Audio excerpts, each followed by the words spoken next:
want to give us a Do I countdown? need a countdown?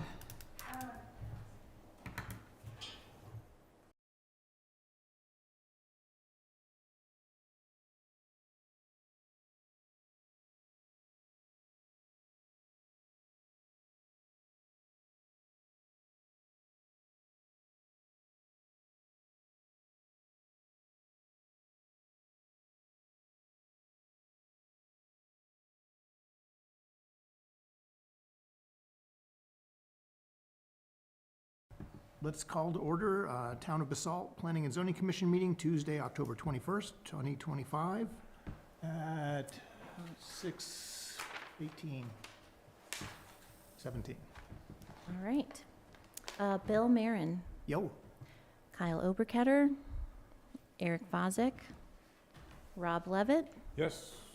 Cindy Hirschfield, Mike Horvath, Bob Kaplan, yes. and Ben Firestein. Yes. Great. Thank you. You have a quorum. Thank you very much. Recording in progress. Let's proceed. Item 2A, Parcel 9, Sopers Meadows. And is that James? Yes, thank you. Let me please share my screen.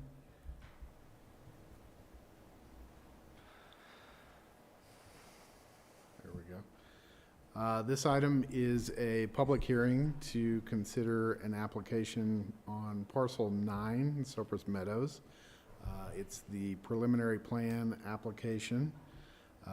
We have the design team here with us this evening. We've got Sarah Ty from Connect One, and we've got Scott McHale from Z Group Architects. And this, as I noted, is the preliminary plan application, and it's the preliminary plan phase of the review. It's a PUD process and requires 3 rounds of review by the Basalt Affordable Community Housing Commission, BAC, the P&Z, and Town Council, which are the sketch, the preliminary, and the final plan reviews. The preliminary plan is the second out of the 3 rounds of review. As background, the property subject to the application is just south of the Willits rugby field, and you see it on your screen here. It's on the front page of your staff memo. The property is 0.46 acres, and it's within the town's urban growth boundary. The P&Z reviewed the plans at the sketch plan level and supported the plan. It is noted that it was originally proposed as a 14-unit project, but the council directed stepping up the number of units by 2 to 16 units to get the most benefit out of the project, given the housing status in the valley at the current time. As a refresher in the application, the building contains 3 levels. It includes a surface parking area on the first floor and several units. And then it's got 2 levels of residential units above it for a total of 3 stories. They include exterior storage, individual decks on the units, as well as bike storage that is exterior to the building on the north side of the building, as you can see there. In reviewing the project, the design team in their comments can go over adjustments that have been made from the sketch plan level. But staff has identified a series of discussion items that are in your packet materials. They include consistency with the master plan, compatibility with the neighborhood, parking, consistency with community housing guidelines, the minor subdivision, traffic, and then green building and wildfire mitigation requirements. And so staff has analyzed those in your staff memo that you have in your packet. The first being the consistency with the master plan. Staff has included a series of goals from the master plan in the memo related to providing affordable housing and affordable housing creation in the urban growth boundary and close to transit in walkable scenarios. And staff and the P&Z and Council at the sketch plan level found this project to be consistent with those goals that we have in the master plan. And the project, in staff's mind, is still consistent with those objectives at the preliminary plan level. Other topics included consistency with the neighborhood. At the sketch plan, there was considerable discussion about the consistency of the project with the surrounding area. From a size and scale perspective, there are 3 stories of residential, which include parking on the first floor, which is generally consistent with the remainder of the multifamily housing in the area. In that we've got the lakeside condos and townhomes, which have a similar scale to them. Additionally, you've got Lake Modern and Park Modern and the Willits townhomes in the area, all of which have a similar 3 stories and building height to them. There was a lot of discussion at the sketch plan level about whether the building could be pushed further north towards the rugby field, even though it does have a similar distance from the lakeside townhomes that the lakeside townhomes have internally from their various buildings. And so since sketch plan, the design team had studied the ability to push the building north towards the rugby field, and it was determined it's not feasible for a variety of reasons that are included in your packet. They included the existence of utilities and easements on the north side of the building. They included that there's a need to tap into the water quality and drainage improvements that exist on the north side of the building already, and that there's also a need for the fire truck turnaround to be on the north side of the building to service the north portion of the building, as well as to come around and service the west side of the building adjacent to the lake. And if we didn't have the staging for the fire truck, there's a likelihood that we would need a significant fire truck turnaround programmed into the project. The design team can speak more about this topic in their comments, but it was determined that at sketch plan, the project design was generally consistent with the neighborhood typologies, as well as the future land use map in the master plan. Related to parking, the design team has reduced the overall number of parking spaces from sketch plan by 1 parking spot. But they were able to convert 7 of the parking spaces that were designed as compact car parking spaces at the sketch plan level into full parking spaces to make them much more usable on the site. And so there are still 2 parking spaces per unit, plus an additional 7 parking spaces for guest spaces. And staff believes that it satisfies the requirements for parking. Other topics included the traffic. As was discussed at the sketch plan level, there were a good number of units that were actually identified in the prior traffic reports for Willits for this site. And so the traffic study identified minimal traffic increase from the prior studies. And so CDOT has provided comments at both the sketch plan level and the preliminary plan level that have confirmed that an access permit is not required for the development. Other topics that are included in your staff memo include the green building, sustainable building regulations, as well as the wildfire mitigation requirements. There are conditions in your packet materials that would require the design team and the town to meet the SBR requirements, as well as the wildfire mitigation requirements that are in place at the time of permit issuance. The wildfire mitigation requirements may shift a bit here in the near future. The state has adopted a state wildfire code, And so the towns and local municipalities and jurisdictions need to go through their code and make amendments to be consistent with those state wildfire regulations. So you'll see code amendments on that here in the near future. But once again, there's a condition requiring that the project be consistent with those requirements at the time of permit. Other topics included the consistency with the affordable housing livability requirements that are in the community housing guidelines. The Basalt Affordable Community Housing Commission, BAC, reviewed the project at preliminary plan and determined it to be consistent with those livability requirements, and that's reiterated in the conditions of approval.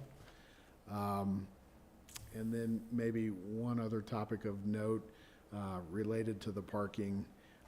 At the sketch plan level, it was noted that some of the parking spaces for the park will actually become part of the project, given that we're doing the lot line adjustment. And so at the sketch plan level, the town manager noted that the town would be budgeting for the potential to widen this portion of East Valley Road to accommodate additional on-street parking in the area, as well as to legalize the current on-street parking that's around the rugby field to better accommodate the uses in the park.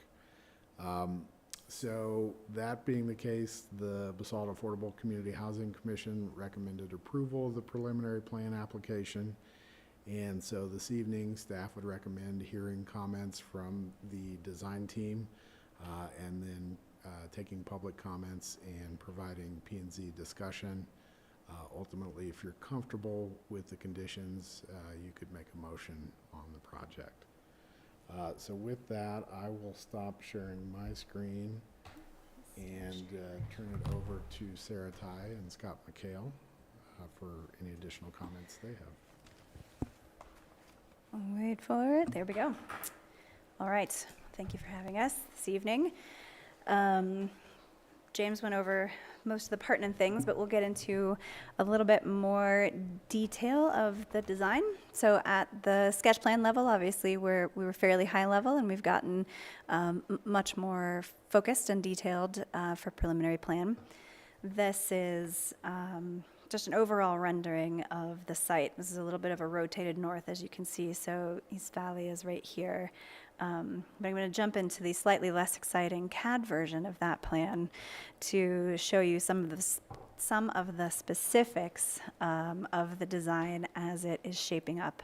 So to start with, as James mentioned, the building has not undergone any changes. So the building is the same as it was in sketch plan, with the addition of those 2 units, so a 16-unit building. The configuration of the building hasn't changed, and the location of the building, generally speaking, hasn't changed. And we'll go over that more at the very end as to why. But overall, the building and its location is the same as it was before. So in this plan, we're showing the footprint of the structure, and you can see our parking below, and then these are our 2 first floor units here.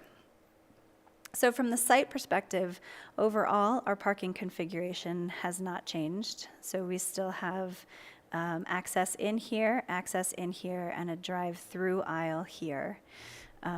As James mentioned, we do have 1 fewer parking space, but we have much fewer compact spaces. And our compact spaces that we do have are compact only in width, so they're not compact in length.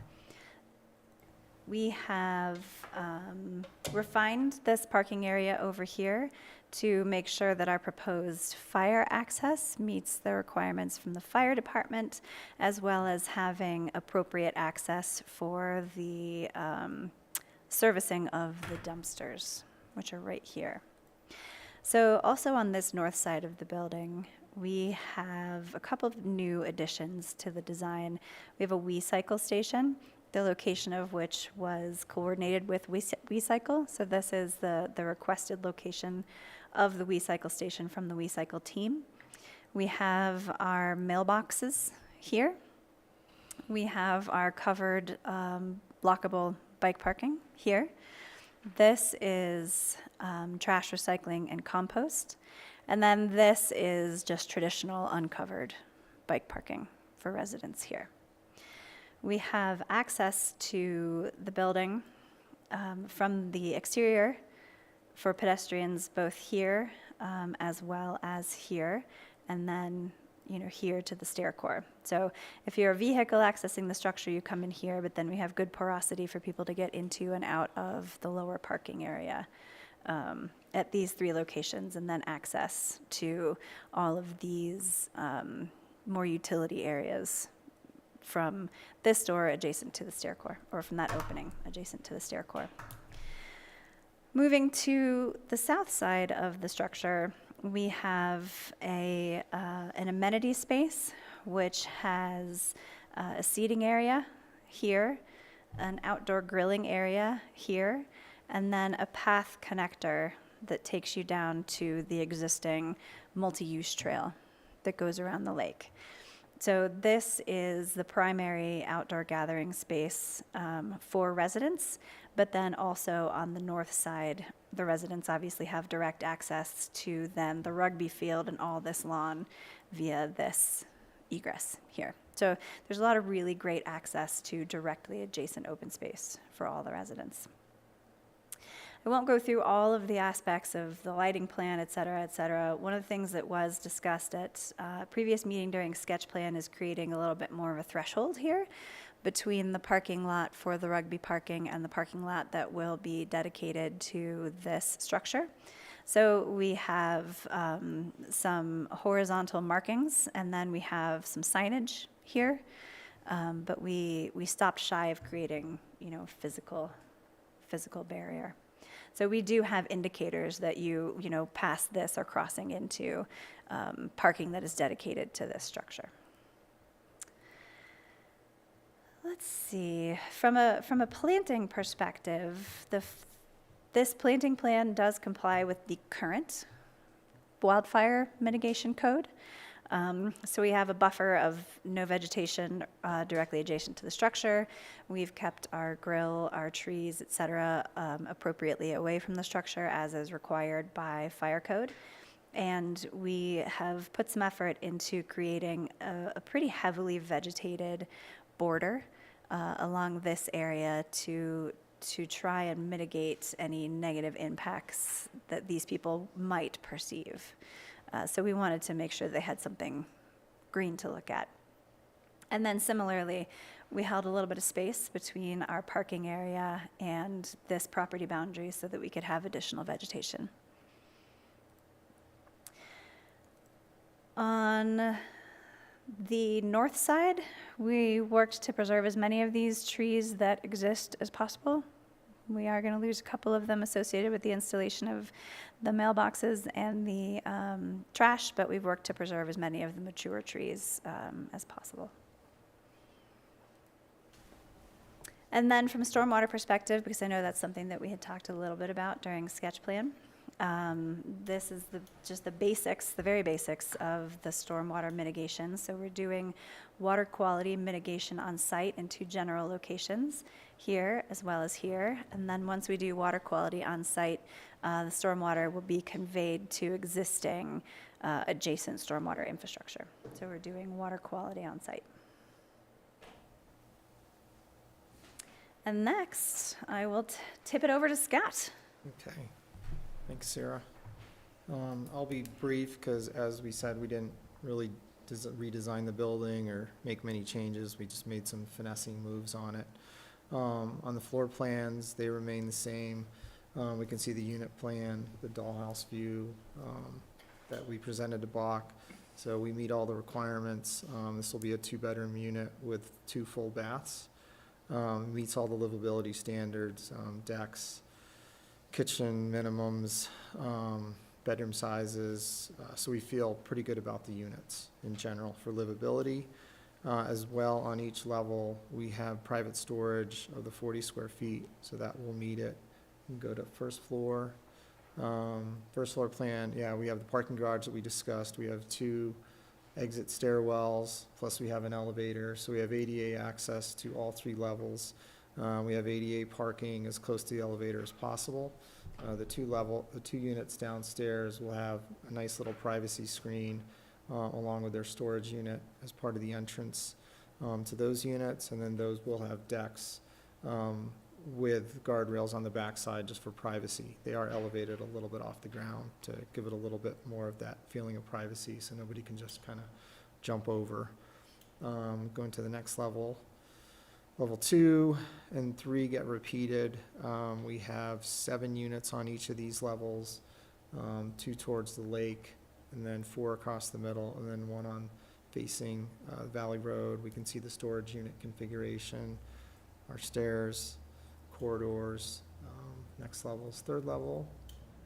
Again, same level repeated. And then we'll jump to the elevations, working on materials and finessing those, so we'll keep dialing those in as we get through the different phases. Currently, right now, we're looking at, as far as materials, a horizontal lap siding, which would be hopefully a cement board product that has a wood tone stain to it, or depending on wildfire standards, we're also always researching the new wood products that are out there. There's a lot of fire-treated stained wood products that are thermally modified that come with a pretty hefty warranty as well, maintenance-free. So those products we're always trying to promote as much as we can to keep the natural feeling that we like in the mountains. Other little pieces would be hardy board panels, which could be painted or stained. We're kind of keep it in the earth tones. So it'd be in the browns, the tans, and the grays, warm gray colors. The other pieces are wood slatted pieces for openness and the porosity of the parking area. So those again will be non-combustible material, might be metal. We're still researching other products that keep evolving out of there. So we'll keep that going. We have adjusted some of the screen openings at the bottom, and we'll see those better in the 3D views. Again, just for safety, light, and then visual aesthetics, breaking down the mass and scale of the buildings. James went through, we'll just go to the renderings. Keep going, Sarah. So much better in renderings. All right, do we? Sections haven't changed, floor to floors haven't changed. We can see the comparison of the units next door. When we look at the 3D views, we've made some little finessing moves on balconies and screening elements.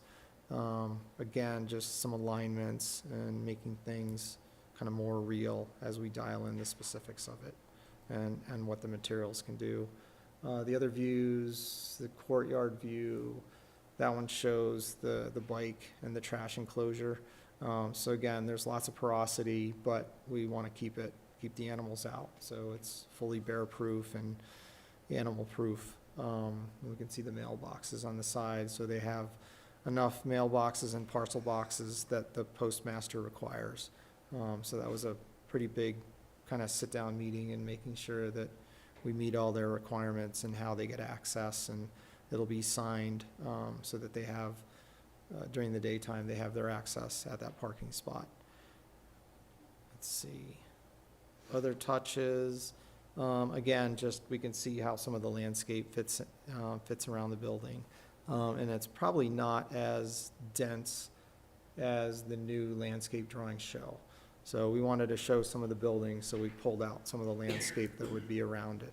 But again, we're trying to create that green space between the townhomes, because we know that it is a sensitive subject. But we feel that with the design of the buildings and with the landscaping, we've done our best to have this building sited and be part of the community that we're used to seeing over there. I'll turn that back over to Sarah for the last diagram. So lastly, we just wanted to address a little bit the movement of the building north. You know, that's an important topic of conversation that we put some time and effort into considering how we could move this a little bit further away. And it came to light that there's a fair number of constraints, but probably most importantly is the relationship of existing utilities and utility easements to the location of the structure. So this line here represents existing utility easements, and you can see that we are very close to that existing easement. And then within those existing easements, you can see that they did actually put utilities right in that easement, and they are very close as well. And so scooting this building to the north would require both an adjustment of the easement itself as well as relocating the existing utilities, which is very cost prohibitive, and in trying to make this an affordable project to construct, it was determined that that might be a little too cost prohibitive. Then the other elements that James kind of briefly touched on were related to some of the fire access and how the location of the required fire access and the size of the fire access impacts where we put certain of the more utilitarian functions of the project. So right now, for example, we have all of the dumpster access, mail access, et cetera, here on the north side, so that when the trash truck comes in the morning and moves the dumpsters around, it's away from the back bedrooms, from the bedrooms of the Lakeside Townhome parcels. If we shift the building to the north, this fire staging area also has to shift. And then access to, a lot of these things would end up having to move kind of to the south of the building. And we would, in addition, have to probably put a fire truck turnaround hammerhead somewhere down here, which would result in a lot of paving down on the south side of the building. So it would reduce this amenity space down here and make it a whole lot of paving, fire truck turnaround, trash truck access, which is not great for the residents of this building, and we thought probably even less great for the residents of the Lakeside Townhomes down to the south. So those are the primary reasons that we ended up not shifting the building very far north, but we wanted to go over those because I know that those are important to our neighbors. Any questions? Alrighty, let's start commissioner questions. Bob, do you want to start?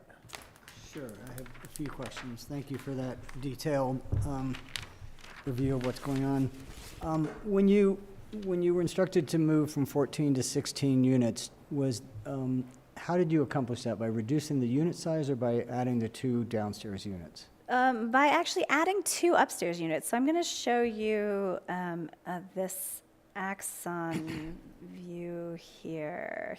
Okay. So in the previous massing of this building, we had a step down in the structure right here. This is the portion of our structure that is closest to our Lakeside Townhome neighbors. And so we actually created a step down in massing so that we didn't have these 2 units right here. Okay. So the building at the point that it was closest to the Lakeside Townhomes was only 2 stories tall. In conversations with council, they said, you need to put those 2 units back on. So we did. Okay. And box, sorry. And so we actually did it by adding these 2 units back on and not having the step down in massing. Okay, thank you.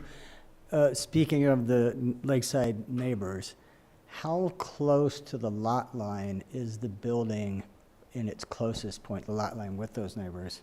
How close to the lot line is its closest point, and also where the building and the driveway kind of are? Yep. So the closest point that we are from the lot line to the corner of building is right here. So there's corner of building right here, and this is lot line right here. And I can pull a dimension on that because I don't have it off the top of my head.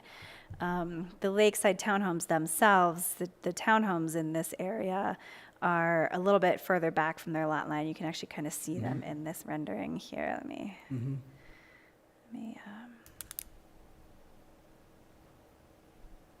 so this kind of gives you an indicator of about where they are in relationship to the lot line. So this is the corner of our structure that I was mentioning is the closest. This is our property line, and then this is kind of the closest Lakeside Townhome neighbor. And it's this distance that James was referencing is approximately the same distance between Lakeside Townhomes themselves. So if you look at, for example, and I can pull it up, but if you look at an aerial view of Lakeside Townhome drive aisle, Lakeside Townhome across the drive aisle, it's this same distance, give or take 8-ish feet. So we are about the same distance from the Lakeside Townhomes as they are from themselves, if that makes sense. That makes sense, and that's the closest point, but it That's keeps the getting closest further. point, and then we veer away, as you can kind of see. Right. So then our building, their building kind of parallels the property boundary, but then our building kind of veers away from the property boundary. So we get pretty far away pretty quick, but right here in this corner, we're closer. So those few units will be the most impacted. Correct. Yep. And this is perhaps a question for the town, is what is the reality of adding parking on Valley? I live in Willits. I drive across Valley, particularly in the afternoons when there's practices for sports teams and stuff. And it is crowded, it's narrow, and I think there's a need there, and this is only going to make the need more. The current parking that's adjacent to the rugby field that's on-street parking is not really legal on-street parking. Several years back, the fire district basically said that they didn't really want that to be parking anymore, given the widths of drive aisles that it left. And so there is room to push out actually on the other side adjacent to the highway to create more width and distance for additional parking and to legalize that parking that's not official parking currently on street adjacent to the park. Certainly that will take some funds to do that. But as was noted at the sketch plan level, town manager indicated we would be looking to budget to do that. So it's fairly high on the urgency level, scale. Okay. Yeah, I mean, if everything went in a perfect scenario here, this project's not going to break ground until late 2027 at the earliest. And so that leaves a significant amount of time to get something designed over there to do roadway Funds. improvements as well. That's all I have. Thank you. Rob? Nothing. Okay. Ben, do you have any questions? Yeah. First question, we are keeping the existing geometry of the landscape island at the gateway connection that you created. I think that's appropriate to create that boundary. Is there any additional parking that can be found there and still continue to create that landscaping buffer? Or are you just not touching it because it's off your property? A couple of reasons, right? We're not touching it because the less we touch, the less we have to rebuild. Yeah. And so, trying to save a little bit of cost there. And also because we, with the existing parking that we have created, are above the parking requirements for this project. And we didn't want to continue to eat, further north. We just kind of left this alone. It could be that we could eke out maybe another space right here, get one more space. And we can certainly look at that. Your monument sign is just in a place where that could potentially be a space? Yep. If the town is caring of maximizing potential parking opportunities? Just a thought there. Yep. We spent a good deal of time talking about drainage and the drainage concerns in this park, in this lot. And I do see that we are draining to the pond as our means for, after water quality, the ultimate discharge is the pond. That was not the discussion. It was explicitly said that we were not going to be draining to the pond during sketch plan. I'm curious what calculus changed to make that alteration and what assumptions, because it only says assumptions in the drainage report. Yes, and you're definitely asking civil engineering questions, and our civil engineer is not here. Neither is Catherine. So I will do my best to answer the civil engineering questions. So I know there was a conversation between Jay and Catherine related to full detention on site versus doing water quality and retention on site and releasing at, historic levels. And the direction from the town engineering department was to move towards this solution. Since I am not the civil engineer, I cannot tell you much more than that. But if it's additional information that you would require, we can have Jay. It's more of a question for town, as they are the ones who have to permit your ability to do that. Yep. And the discussion was counter to what we did at sketch plan level. And while I don't disagree that what is being discharged is considerably negligible, we have reduced that pond by about 1 acre in size from the Lake Modern properties. Those are just getting constructed right now. I don't believe anyone has certified this pond, and I am just speaking as we continue to use this as our solution. Yeah, I appreciate that, and also not being an engineer, but I will dare to add in the tidbit that there is a significant dry well on the property now designed, and that's been a very large indicator of another reason why we're not moving the building further north. Yep. And I think there's some level of calculation going on there about the filtration through that dry well to the discharge pipe to the pond that makes it negligible enough that that is an acceptable alternative. It certainly will continue to be reviewed as we go through final, and we'll have those details as we go forward from that. I don't disagree. I'm Yeah. more concerned about other properties affecting this pond.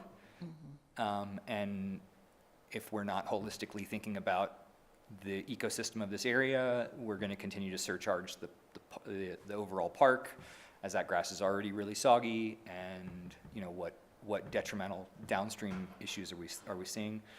It also looks like you have utilities that are outside of that easement that you're putting the building adjacent to. Is that you made mention of that, Sarah? We do not have utilities that are outside. No, the utilities that were running in that existing easement are outside of the easement. There is, I think, one spot as you come south where the utilities come outside of this easement, but typically they actually did, in a very novel fashion, keep their utilities largely inside that wow. easement. You can see as you come south of here, so the utility easement goes straight down, and the utilities themselves curve around this path. So there is kind of this area here where they hop outside the utility easement, but then when they get back to here, they typically then stay in the easement. And those are not in conflict with your foundation, or have you guys not reviewed that yet? So we did look at that, and in a preliminary look, those are not currently in conflict with our foundation. As we get deeper into the actual engineering of the foundation itself, things may change. But yes, we did look in a preliminary way at our foundation in relationship to those utilities. And right now, we're feeling good. Fingers crossed for you. Yeah, fingers crossed. That's all my questions. And we are required to adjust the easement on those utilities. So we've been working with Mid-Valley Metro District on that. No more questions. Okay, good. I have a few questions. First off, I don't believe you guys are required to have any type A units. Are there any proposed regardless of whether they're required or not? Haven't gotten into those details specifically, Bill, actually. That's, but as you well know, that's my standard request on Yeah. every single project. So I just wanted to see, if you had given any thought to that. I'm digging into that next, honestly, yeah. Okay. But we'll accommodate, we'll work through that with Michelle and the town and Bach and see what makes the most sense. Yeah, it's not super hard to do. No, not at all. Let's see, next question. Are there, and this is for Sarah, are there any improvements to the bike or pedestrian connectivity? I know there's a bike path on the west side. but that's not plowed. So is there any year-round connectivity proposed? I know the town's gonna be redoing the street, so there's a possibility of that. So we've got this multi-use path here, which is what our WeCycle station is on. Yeah, that's not signed in any way. The- It's just a sidewalk. It may be called a multi-use path. but- Yeah, that is correct. It is quite wide, and so I guess it is maybe just a very wide sidewalk. We are putting a WeCycle station on it, so it's for bikes now. Yeah, because technically speaking, and Basalt's Finest can write you a ticket if you're over 12. And so I generally don't use those. Interesting. So I guess in terms of bicycle connectivity, if this path is not technically a multi-use path, then the main accommodations that we are making for bicycle connectivity is providing a WeCycle station. But then outside of that, then they would be required to ride on East Valley. Yeah. Which is already too tight for parking in addition. Yep. So this really rests with the town to make an accommodation for that. Maybe when we widen East Valley, we can add a bike lane. Got it. Yeah, because then we could get it connected to the one that's plowed between Emma and Willits. Let's see, oh yeah, are all the HVAC compressors on the roof? Yes, we're working on those still too, Bill. We'll either have compressors on the roof, or have PTAC, VTAC units in the inside. Okay, So it might be one or the other. It depends on the system that ends up being the best environmentally and economical. because the thing is, when you put them on the roof, the all-season compressors get really big and scary looking. They look sort of like alien spaceships. And the neighbors really freak out when they see them.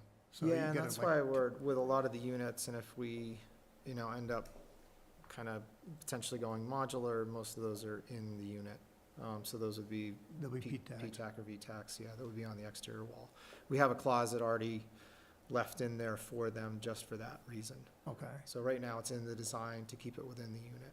yeah, because PTACs get kind of cheesy, but they work. They are, but yes, They have a kind of a motel vibe. yes, exactly. It's a Um, love-hate with me on those. Yeah, they do function, that's the thing. All right, that's one of my questions. Let's open this up for a public hearing at 6:59.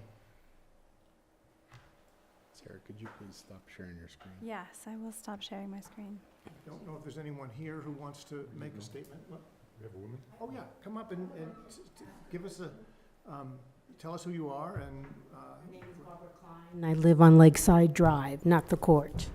And I just am coming in here, and for me, I'm not on the court, which is the condos that are directly adjacent. But if, I have a question about the AC units. If they're high and you added 2 units to the end, and then you're putting the compressors on top, wouldn't the noise and the whole, you're taking their view away, and then you're adding something that's not very sightly. Yeah. I think that's part of the ongoing discussion. Okay. And since they have no idea where They go don't yet, know, we okay. can't really And, speak to that. and the other question that I have, or just statement I want to make, is I'm a bit concerned because we have that walkway. It's not all the way around, but it's already starting. The other day, there were 5 e-bikes with teenagers that were racing, okay? And we have kids, we have dogs, we have cats, we have everything. And when I walk in Park Modern, they have signs that say, no e-bikes. So I'd like that to be a consideration, that when you're in we have enough bike paths that when we're in the residential neighborhoods, that they're not racing down, the connected bike path. Thank you very much. I think that's a greater town issue. and It is. Okay, staff but will you'll note that. talk about that, because I know James has been very helpful about looking at the speeding that's going on East Valley, and he put a detector or monitor there so he can report on that, but it is definitely a problem, that speeding down East Valley. So just want that to be part of the discussion. All right, thank you very much. Okay. Absolutely. Anyone else in the public? I recognize most of the faces out there as being professional, so I doubt that there are. Anyone online? If anybody is online and would like to make a comment, if you could please raise your hand. I'm not seeing any hands. Okay. Do you want to give it a couple seconds, or should we just end it here? All right. Let's end public hearing at 7:02. And let's go to commissioner comments. I think the things that have been brought up today are valid, and look forward to seeing what you all are putting together here coming forward. I have no issues with the variances that are being requested. I think they are all appropriate, fits within the character of the neighborhood. From town's perspective, I will reiterate what I said previously at sketch plan, that at Lake Avenue, we need sidewalk and access improvements to the RAFTA station there at Original. That is substandard, and while we are doing a great job in putting in the bike we-cycle stations, we need further connection down East Valley Road to allow transit solutions to be appropriate in this area. All right. Thanks. Rob? Do we have a name for this project besides Cypress Meadows Parcel 9? It's just, that's a gorgeous, it Rolls off. rolls off the tongue. Or the rugby field housing, one or the other. We're calling it the Pitch View 16. It's a combination of pitch, which is a rugby term, and obviously Lakeview. Like a picture. Might be confusing because there are 15 players on the rugby team, as you know. Clearly. As you know, Michelle. Well, that's including the ref. Yeah, or the coach. Coach. 11th and 7th. What are we talking about here? No? Okay, good. Bob, Um, comments? I mirror a lot of Ben's statements. I think it's in keeping with the community. It fits well there, and actually it's kind of odd that there's still that vacant space now. So I look forward to it moving forward and trying to pitch it into a small space as best we can. So, yeah. Thank you. Thank you. I have some comments. First off, I'd like to say the design of this is pretty decent, and given especially all the tight constraints on this is a really, really tight site with a really big program. And Scott, I gave you a hard time on the last project, the town center. On this one, I think you guys did a great job. Thanks. So I know how hard it is, especially with, all the IECC stuff and keeping it within a budget. It's all 100% affordable housing, so that's tough. So I think you guys did a great job with that. My next comment is, I said this before, but I think we should investigate, and this is a cost implication, but a higher STC rating on the highway side. I've done some affordable housing adjacent to the airport, and it's nasty. I mean, it's really terrible. And I live on the other side of the highway, so I know. Things like, but not limited to, triple glazing, laminated glass, sound rock, any of those kind of things that don't increase the wall thickness, because I know you don't have much room. Right.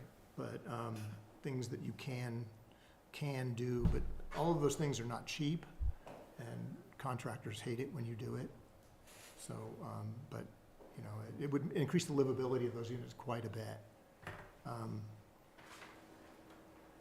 Let's see here. Oh, and my usual comment about the type A units. I think, and this is an expense for the town, but I think it's always the right thing to do, and none are required by code. But if we could do it, it's not a super big expense. It's just blocking and some special cabinetry to make them adaptable? What's the threshold, the number of units to make it? 20. It's 20. 20 units. This is 16. Yeah, this is 16. So once you're over 20, then it's 2%. So, anyway, that's all my comments. Anyone have anything else to add? Do you think we could craft a motion here?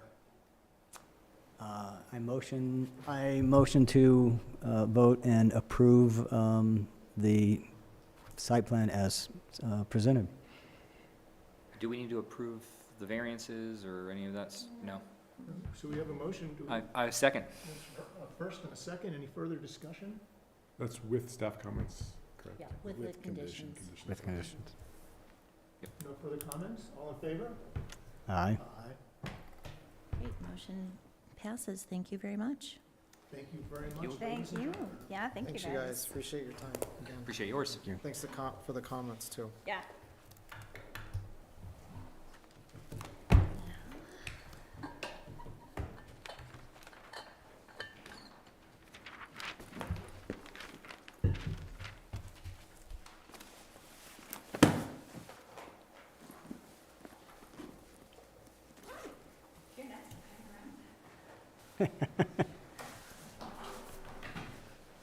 Do we need to take any time between issues here for bathroom breaks or anything? Okay, Nope, okay. just keep moving. Carlton. Next item. Hot seat. Come up to the table because you got to be on the mic. That's Carlton. She dropped it. That's serious, yeah. Yeah, just add a chair here to the front. Hi.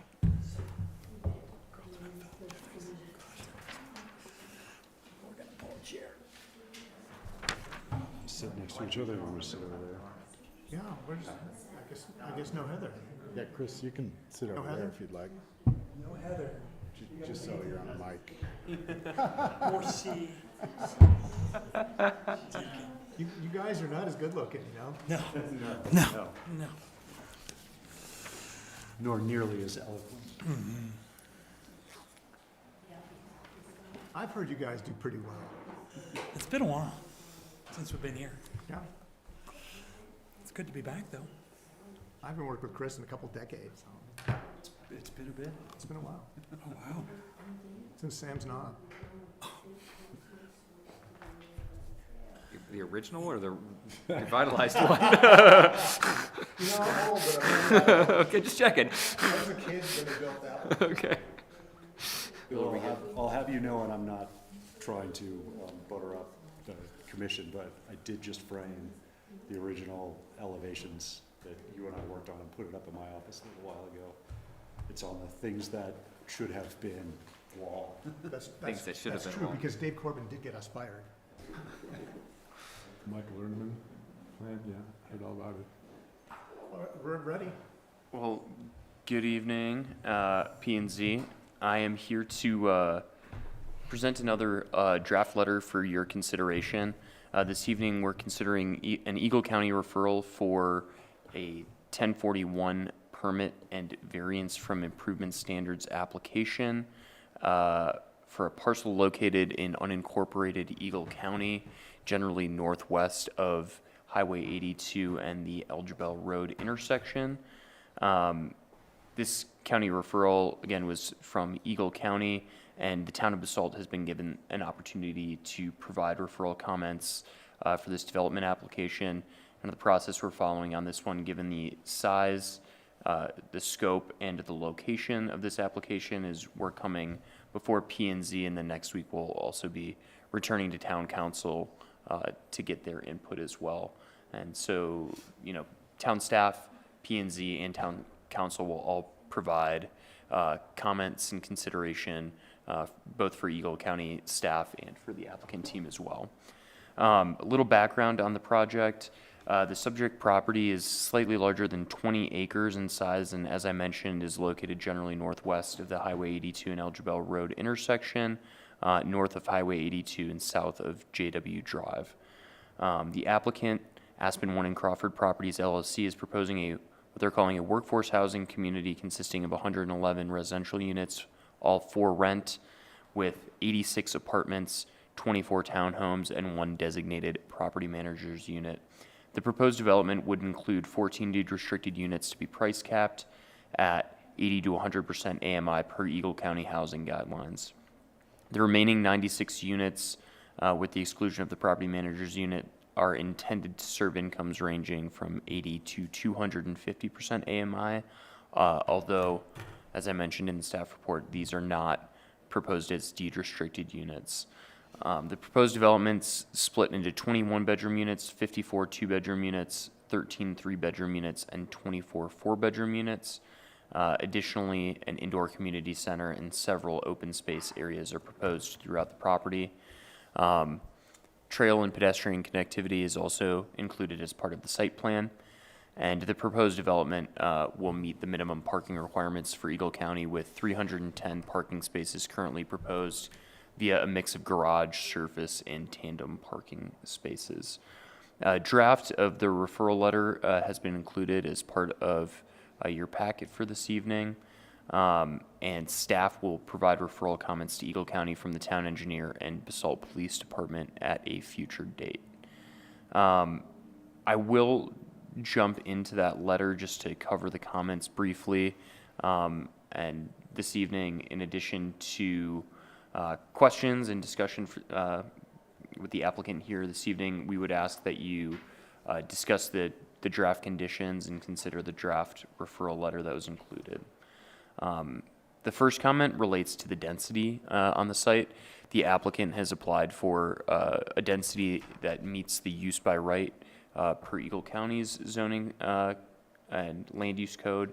However, the density proposed on the site falls below the town of Basalt's density as identified by the master plan, which would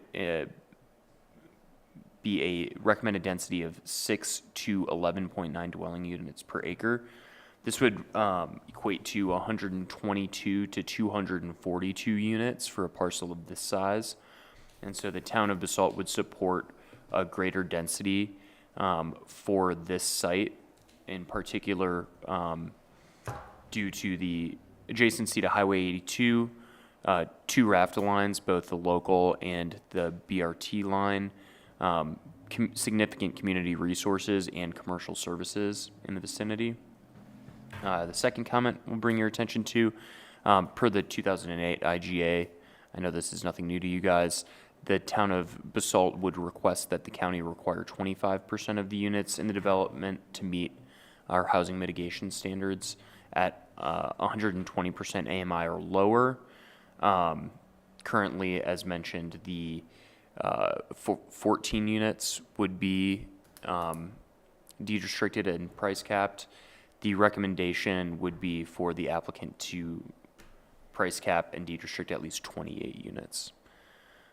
The third comment, the town of Basalt would request that the applicant further clarify the deed restriction categories.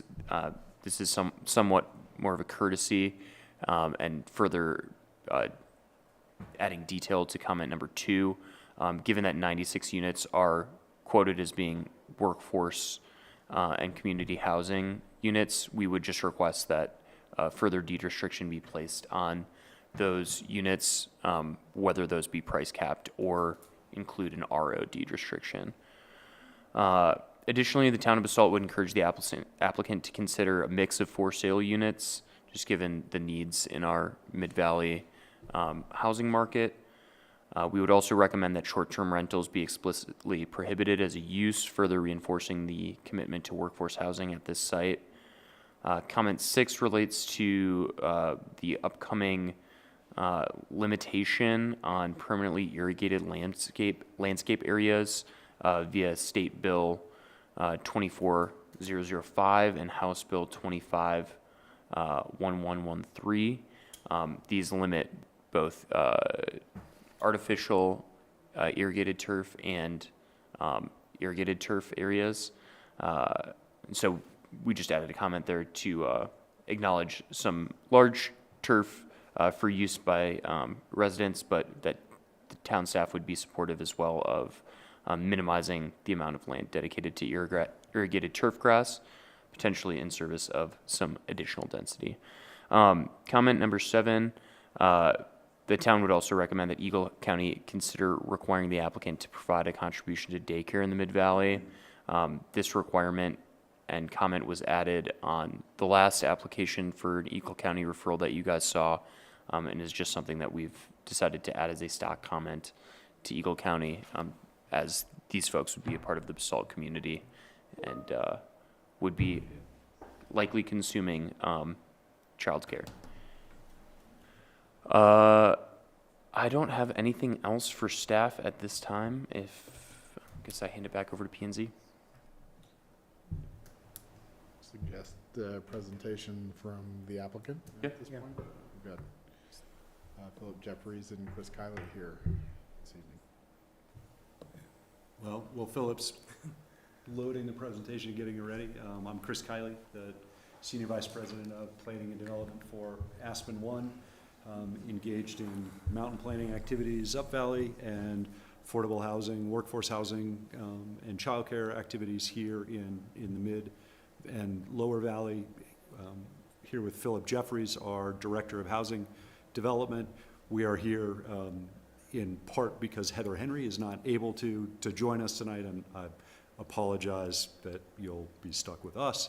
However, we are both intimately familiar with this project and incredibly excited to bring forward what will be the largest workforce housing project that a private employer, Aspen One, has put forth in the Valley. We're pleased with the design, sensitive to the context, and look forward to talking with you tonight about it. Super, thanks, Chris. Philip Jeffries again. I look forward to sharing this with you.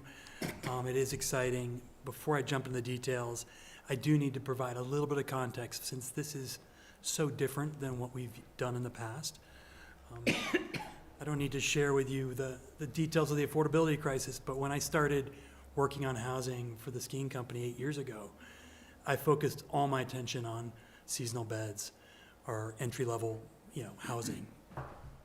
With COVID, all that changed. As we all know, the pockets of affordability disappeared, and as a result, we had to pivot our attention of our efforts. You can see here, obviously, we're at a place now where even if you make 300% of AMI, you cannot afford the median home price in Garfield County. That changes everything. And as a result, we've changed our focus completely. We've looked at our employees, what they need, their entire continuum of housing needs. And this project is dedicated to full-time, year-round employees that are critical to our operations. And so that's the real change. And so as Carlton mentioned perfectly, it is a 20-acre site. It is perfectly located to meet this need. We have submitted a 1041. It was accepted back in August. We wouldn't be doing this if it wasn't this site. This is showing you the half-mile radius. The site here's in the middle. You've got services just outside that. You've got just outside that radius, shopping, restaurants, tons of bus stops, the connectivity and the open space and the parks. The amenities are amazing. So we are so grateful that we've been given this opportunity. Looking at what we've done here a little bit, the principles that have guided the design, and I'll jump into the site plan in a minute, but the underlying principles were really to start with embracing the neighborhood, respecting the neighbors. We've created buffers with the existing Blue Lake neighborhood, separation, and we've enabled them to preserve their views. We've also got this berm along the highway that we think will really enhance the livability of the units, both for us and also those in Blue Lake. It'll be, undulating and vegetated. It'll be really nice. Also, a big focus on connectivity, not just for our residents, but also connecting our neighbors to the bus stop. So this will be a connectivity that allows people to pass through. These paths will be open to the public. That's a really, we focused more on the way you can bike and walk through this site than the benefits of driving through it. So that's been a key guiding principle. Also water conservation, really limiting the areas that are, as you mentioned, as Carlton mentioned, turf, and leaving the natural vegetation as much as possible. Here's the quick view of the site plan. You have on the north, as Carlton mentioned, we do have the 111 units that are the units that we're allowed by our zoning. We have town homes to the north that are adjacent and really look towards the street. As we move away from the neighborhood, we increase the density with 2-story apartments. These are these 2 buildings here, if you can see my cursor. And as we radiate and away from the neighborhood, the single-family neighborhoods, and closer to transit, we move to a 3-story product. You'll also see on the plan there's parking per code, including garages for lots of storage and things, because this is where our employees are gonna be with all their stuff.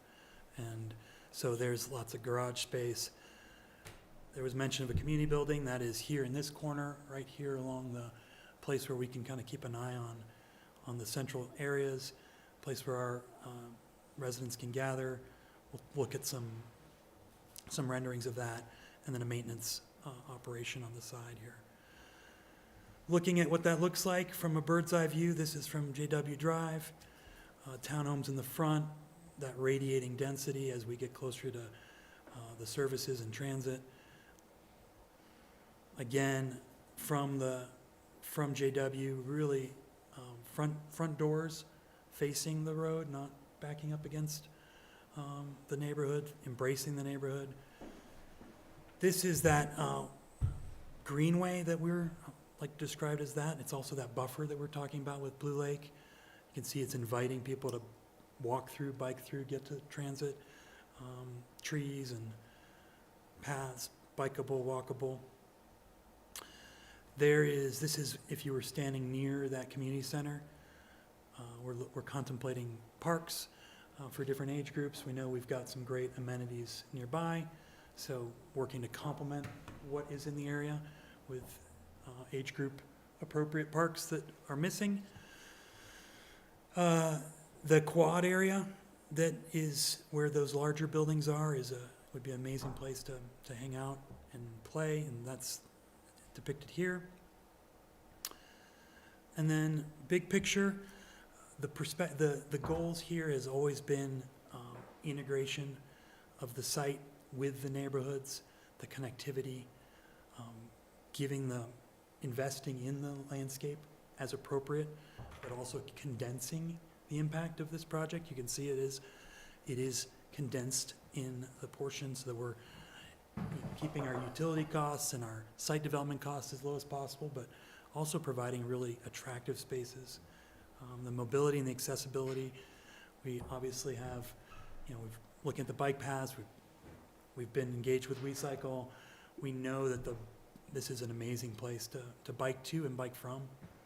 And then we will continue to pursue our torch of sustainability on these buildings. We are 100% electric.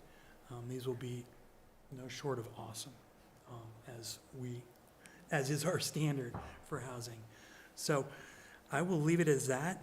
We are here to answer any questions you have, but we are thrilled to be here. And I want to emphasize, as a 100% workforce housing project, one of the real benefits of this is that it's not just for us, but there'll be partners, spouses, families. I mean, they'll be the other side of the bed that could yield an enormous benefit to the community, housing, teachers, and all sorts of important people. So we're here and look forward to answering any questions.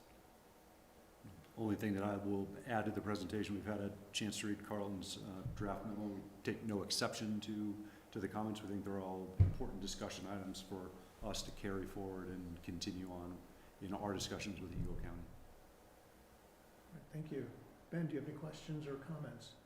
Do we have elevations of what the buildings look like? Elevations. Yes, we do. Let me go back. You can see a little bit of what they might look like here. Take me a minute to pull up the other ones, but we are working with JAV D'Souza out of Boulder for the architecture. We are looking to, we've got a height limitation here. Mhm. We are looking to make these modular also, or modular ready. We'll see what they'll be built as.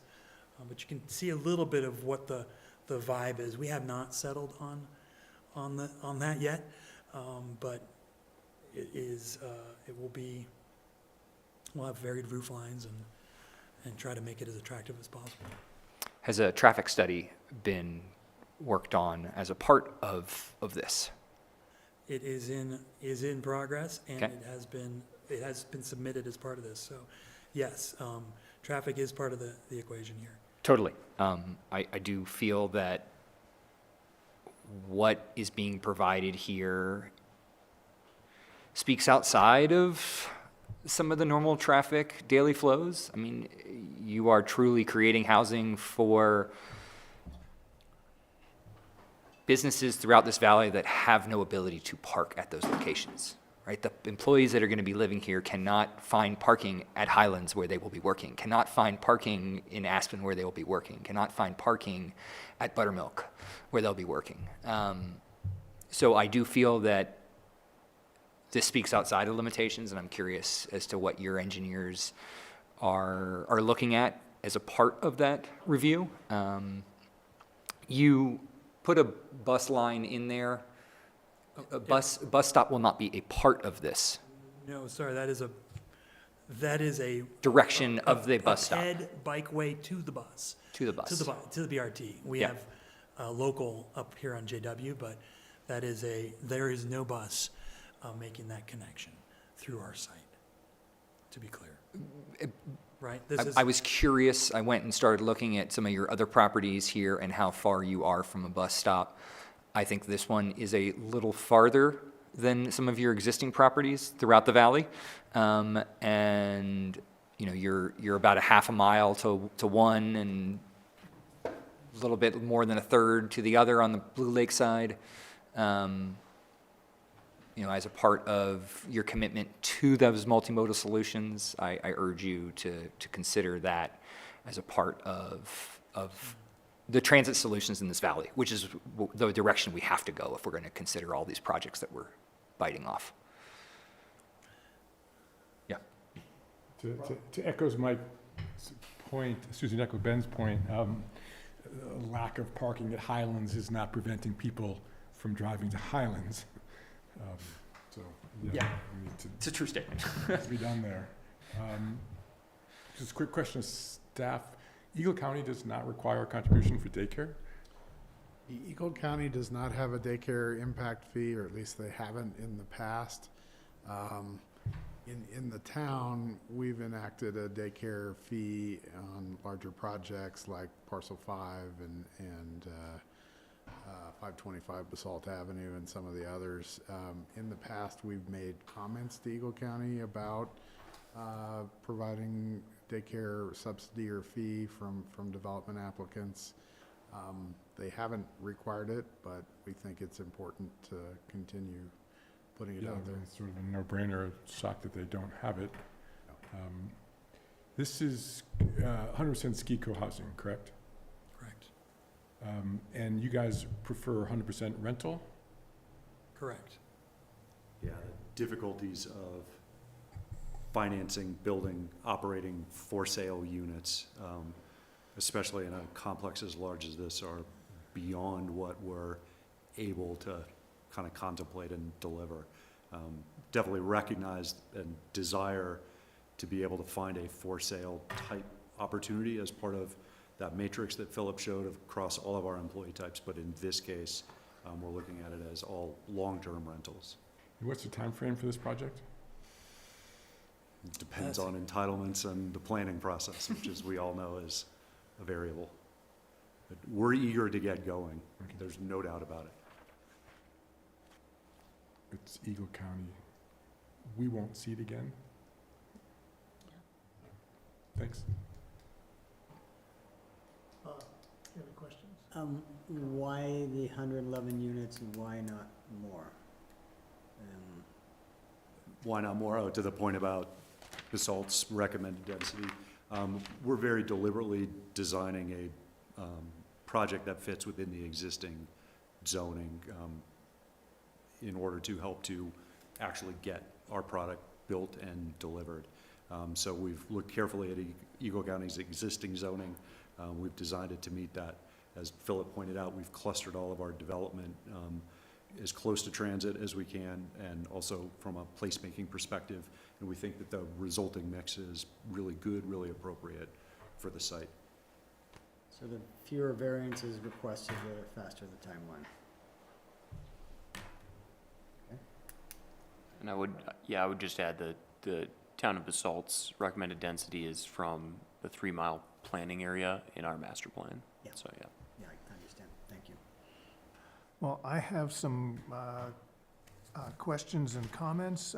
First, I'll start off with, I commend you guys for what you're trying to do, which is huge, just huge.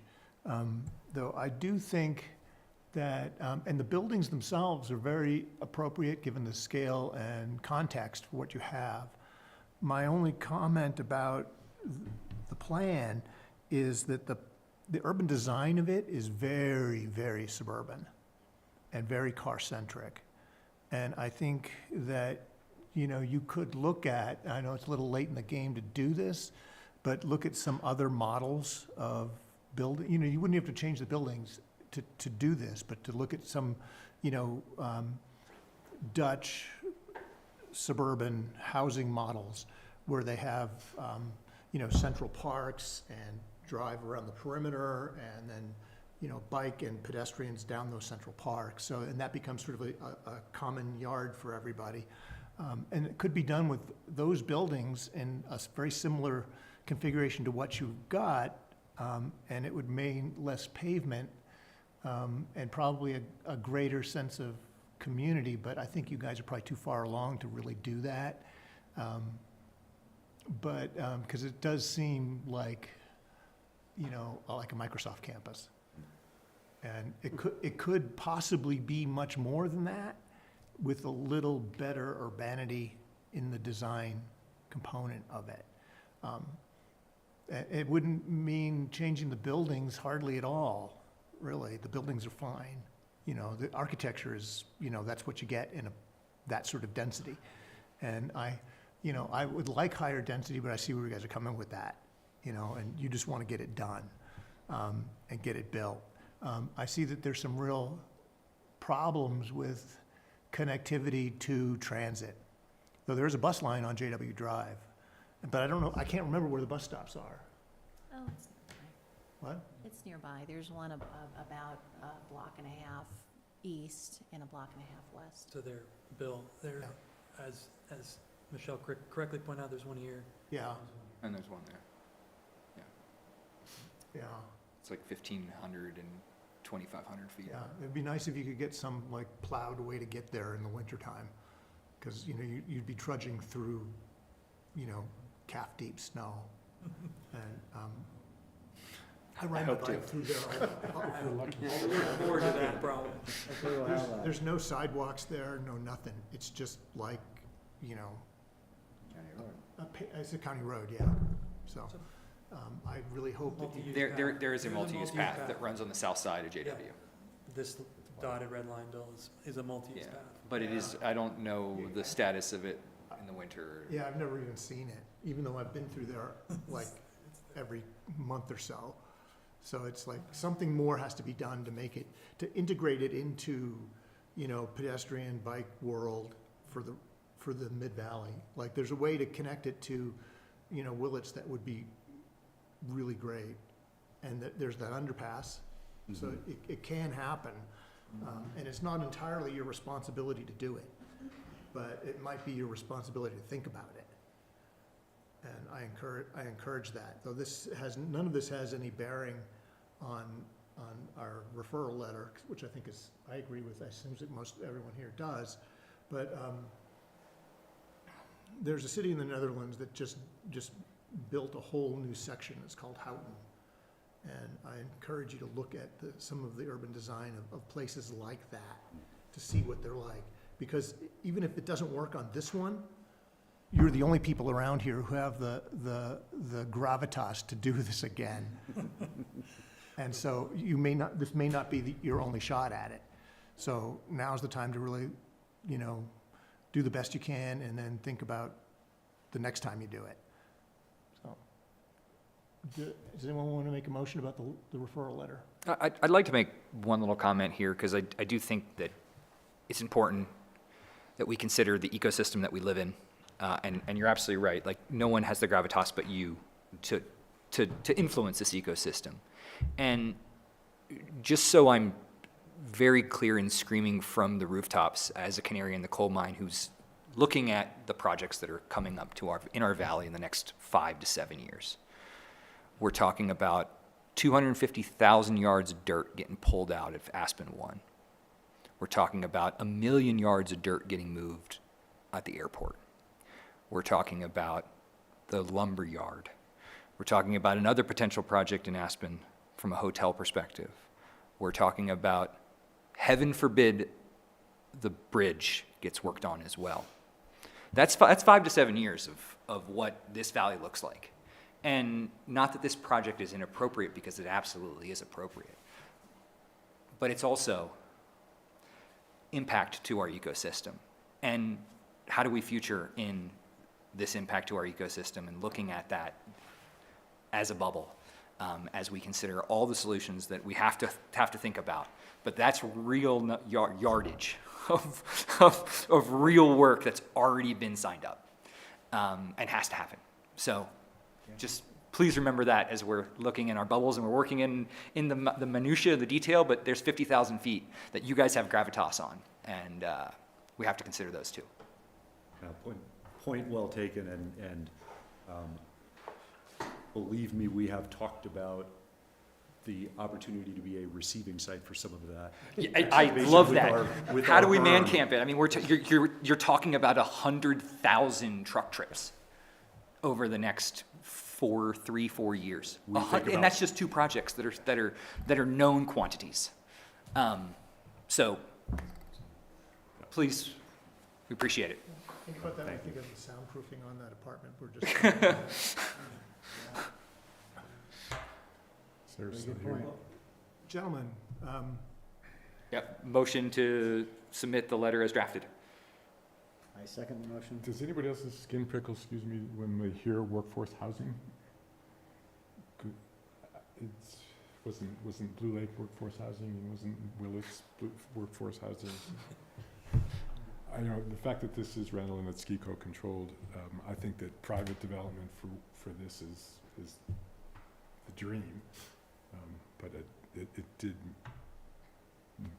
give me the willies just hearing it. it's not Soper's Village. Was that workforce housing too? It was free market workforce housing at the time. No, I understand. Why they want this to be rentals, that, I get that.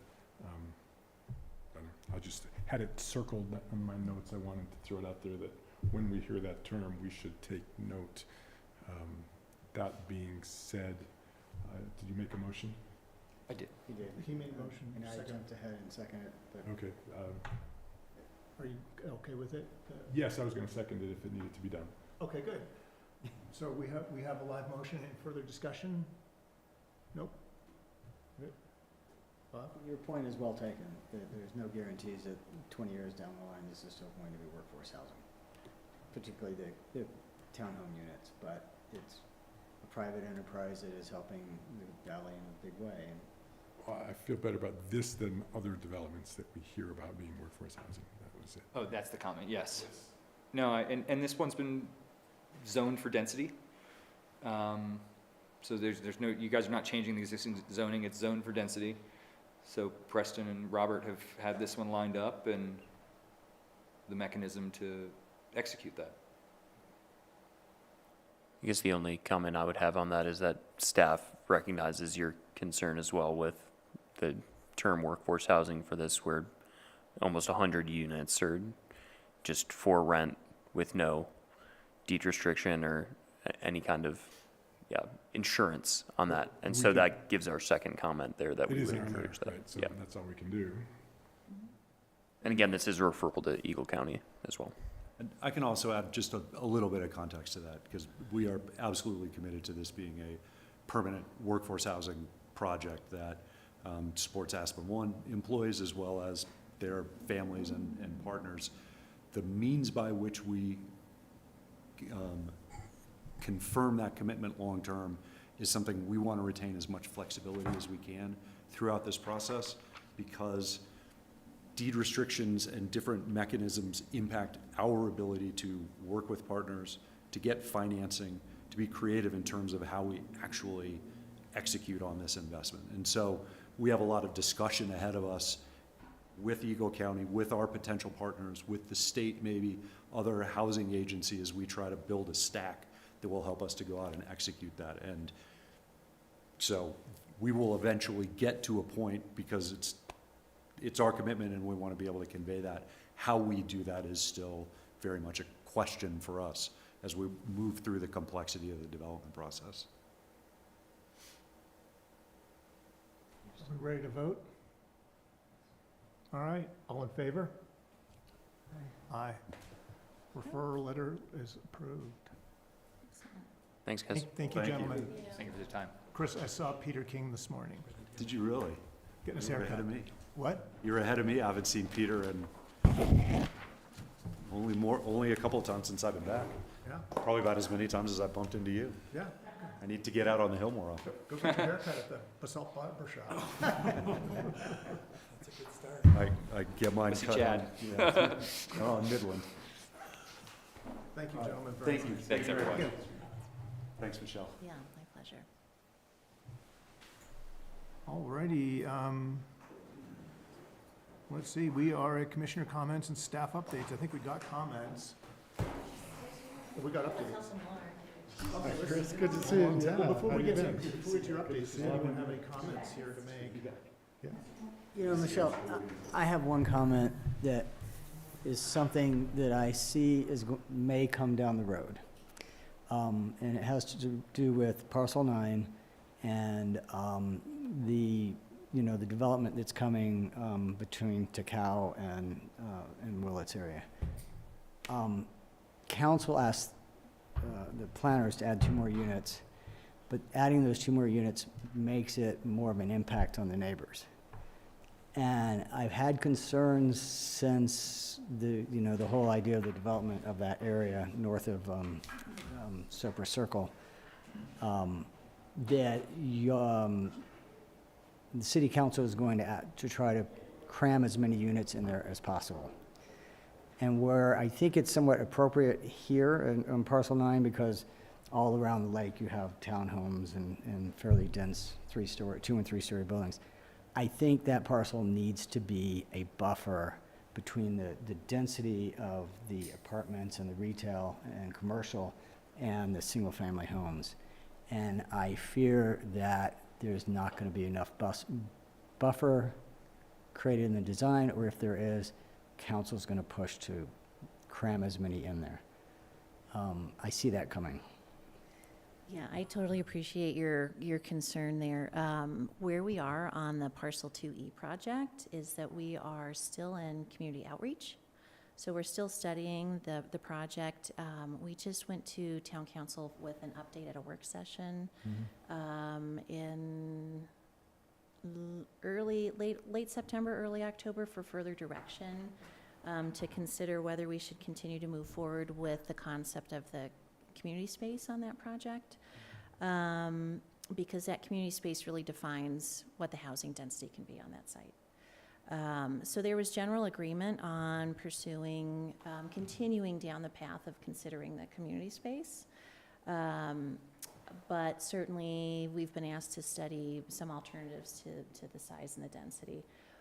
We've really, in our public outreach, if we were to say we had 5 steps of outreach to do, I would say we have just left step 1.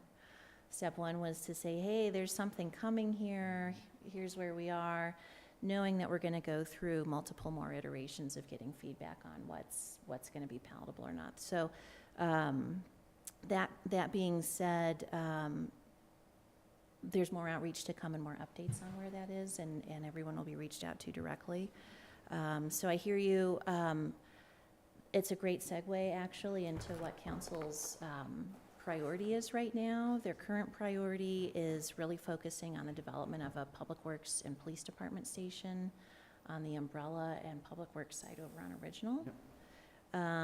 That project is in a similar, very conceptual stage where there's not a lot of information to share on that right now, other than that there's a lot of interest in getting that done. Yeah. So that'll be coming out, and how these 2 projects get staggered or not is another topic that's out for discussion. But yeah, absolutely. We're really aware and we're really concerned with that, and I guess that's a long way to saying that council's focus on the police station public works site is shifting to that specifically. So where there might have a year and a half ago felt like a lot of emphasis on the 2E site, it's really on the PD and public works site right now. Not to say that that isn't we aren't continuing on with our contract there to keep going forward, but your concern is duly noted. Okay, thank you. And that's specifically why I asked that question, how they went from 14 to 16. So council, the architects originally designed a plan that had some sensitivity to the neighbors and trying to make it less dense in that tight corridor, being close to them. And you understand what I'm saying. Absolutely, absolutely. It's a balancing game for sure. It's tough. It's tough. So also, one topic of conversation at the barber shop today was, have all of the downtown lawsuits been settled, or are there still some that are ongoing as far as the redesign we did? There's only one that's open, Okay. and it's been stayed, so. So next time I get my hair cut, I'll have something to report. Yeah. Be in the know. Chat's always good for some good conversation. That's always a fun one for me. Anything else? Okay. I have some other fun updates for you. The Safe Routes to School project is the bridge behind 7-Eleven that connects to the elementary school intersection. I'm sure everyone that uses that has noticed that it's been demolished and it's cleared. Bids close tomorrow for constructing the improvements on that bridge surface. So we're anticipating that the surface will be hopefully reconstructed this year, and then the landscaping improvements will happen next spring. And then phase 2 of that Safe Routes to School project is from the intersection along Two Rivers Road towards the fire station. So there'll be some sidewalk improvements and connectivity, rapid flashing beacon, and a handful of other improvements that will hopefully happen in start in late spring 2026. So that's really exciting. On Willets Lane. Is there any update on what else is going on Safe Routes to School? Two Rivers Road? Oh, yes, yeah. The other projects happening on Two Rivers Road are not town projects, but I can tell you, the Picken County project, finishing the next improvements at the Whitewater Park will happen until the end of the year. They won't be finished this year. They'll have to finish the seating and the path improvements near the Whitewater Park in the spring. Are they going to finish the road? Because batch plants are closing rapidly. That's what they've told us. We're not in charge of that, but that's what we've heard. On the other end, That section of the road has been torn up. It is, Like it 3 is, times. it's like 5 feet, 6 feet down right now. So they need to do a lot of work quickly, and no one's working out there. That's Picken County project? It's a Picken County project, so I can't tell you what's going on. Was it slope stabilization? No, they're expanding the improvements to the park that they built. It looked like stabilization by driving by it. Why would you do that They already this did late that. in the season? They're expanding seating and an ADA path to the river. Oh, God. Think about that. Yeah, no. That's I gonna, think that's gonna great. sit idle for 7 months. There's just Sorry. And I appreciate your Challenges there. comments. It's been a long conversation about the best time of year to do that project or not, so. The batch plants are closing. That is happening. On Willets Lane, What about the other side of, oh, the other side Two over here, Rivers. so, CPW is stabilizing that dam, and so you've seen the rebuild of the drainage and the gabion baskets there to direct the drainage. They are mostly done. We are requiring them to repave that section where their machinery has done damage to the road, which, again, is based on available paving, should be happening in the next 2 weeks. And then that'll take a break, and I believe they have to finish some improvements there next spring as well. But then we will have at least 2 of our entries to town. Construction less. Mhm. Willets Lane. Willets Lane, much easier. Just going to install some rapid flashing beacons by the Hooksborough Bridge and at the intersection of Lewis Lane and Willets Lane this Friday and Saturday. You probably won't even notice, so. permanent? Mhm. I Those are- do really appreciate those multicolored crosswalks. Yeah. That was very stylish. That's it. They are very stylish. I think, it's interesting, it's, as planners know, just the addition of color is a thing that is traffic calming, so it's a low-hanging fruit for us. It's very festive, too. Thank you. Albany Park, in the parking lot, some of you may know there's a drainage issue at the lowest corner closest to the playground. So we're installing a dry well there in the next several weeks. So there'll be a little construction. It'll only block off 3 parking spaces over there, but that is the next step of improvements over there, so that's exciting. I will let my children know they cannot play in that puddle anymore. Great, thank you. Yeah, sorry, I'm sure they can find another one. There are others in the area. Moving on from parks, back to housing. It was a regional-wide effort to close on the mobile home parks in Basalt and Carbondale. That was finally just accomplished, thanks to a lot of work. And really, I want to give a shout out to April Long, who is the executive director of the West Mountain Regional Housing Coalition. She learned a lot and had a lot to wrangle and a lot of interaction with the park owners to understand the process and how it was going to go in the fundraising. So that was really huge. So the town has purchased that? No, all of the municipalities contributed funds to support the purchase of that. To support the purchase of that, okay. Will we be annexing that then as a part? No, okay, The landowners would have to apply for that, okay. and it's unlikely. But the owners of those, the individual tenants of those lots are now the landowner? No. Well, No. the mobile home park will own it As as an an HOA. HOA, so that'll stabilize their rents going forward versus having a private entity come in and purchase it and changing the rents. I don't think the people who are currently tenants there are part of the corporation either, correct? I don't believe they're owners moving forward. I thought they were, but I don't believe they're owners. But they have, I am told, correct me if I'm wrong, Yeah. that their rents basically did not go up or went up They're nominally. stabilized. They went up nominally. And they will only go up by the additional cost of services, water, sewer, trash, because they financially engineered it to where they have a fund to take care of, capital improvements that are coming down the line. So it's a great place to live Yeah. for affordable housing moving forward. It's not going to go up 6% a year or something like that. It is not a profit-oriented entity that owns it anymore. Right. It was a huge effort, A huge amazing effort. To get to, yeah. Fascinating. Let's see.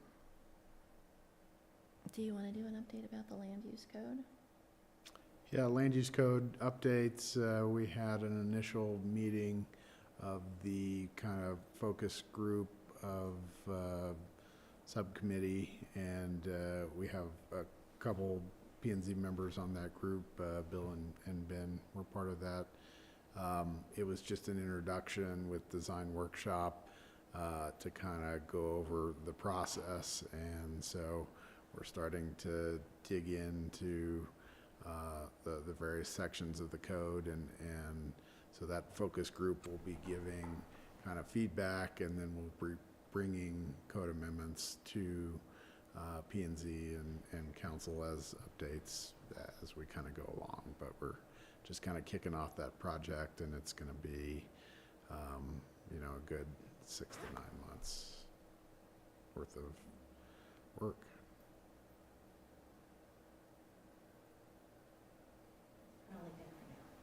Good, good. Do we have a motion to adjourn? Motion to adjourn. Second. We have first, we have a second, all in favor? Adios. I thought you might still come in on time, even with the early technical difficulties, Yeah, but well, we just slipped by.